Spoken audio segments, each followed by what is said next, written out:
And the other thing is that, you know, the district governor position is an honor and a privilege, and I'd like to shine some light on what happened at the interview process. I'm very fortunate, as you know, to have been selected as what's called a DGND, which is District Governor Nominee Designate, which means I'm in line after the guy who's in line after the guy who's in line.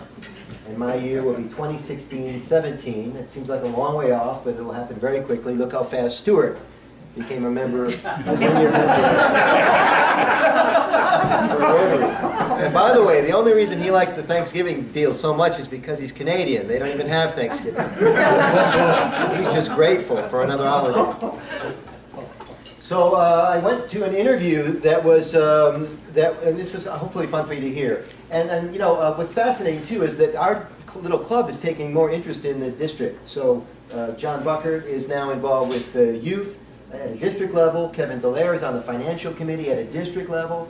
And other people are starting to show up at the district events, and that's really cool. And as you know, Don is immediate past district governor from our club. First time in history that a Troy Rotarian has served an entire year as district governor, so we were very proud of him.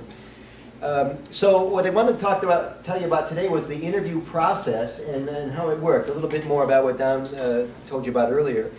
So we sat down at a table, and there was like this round robin where people went around the table and asked questions of me, kind of like if it was interviewing for a job, which I kind of am, because you spend a lot of time during the district governor year. One of the big things you're asked to do, of course, is visit all 50 plus clubs and to attend one of their lunches or breakfasts or whatever. So it's a very time-consuming thing. And Don, for example, starts his district visit or club visits on July 1st, doesn't get done until the first week of November.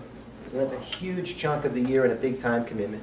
But Don and all the other district governors said it's a fantastic opportunity to visit other clubs and find out what's working and also find out what's not working, and then bring that information back to the club and back to the district in terms of helping us sharpen our game. So the questions around the room were what you think they might have been. How will you have time to do this? What do you have planned for your year? What would you change about Rotary in general if you could, if you were, say, maybe in charge of the whole thing? What are your goals for Rotary? But I found it interesting that they centered most of their questions around rather personal stuff related to me. They said that, to be a district governor, you have to have the support of your family. And I thought to myself, well, I don't have a family, so I shouldn't get any trouble from them at all. And then the second question that came up was kind of almost by default was, well, Michael, you're not married. You don't have a wife or a spouse to ride with you to these club visits, and sometimes they do thank you cards, or they do some other things to kind of take a little bit of the weight off your shoulder. And they made me promise to get married before 2016. I'm just kidding about that. Are you taking applications?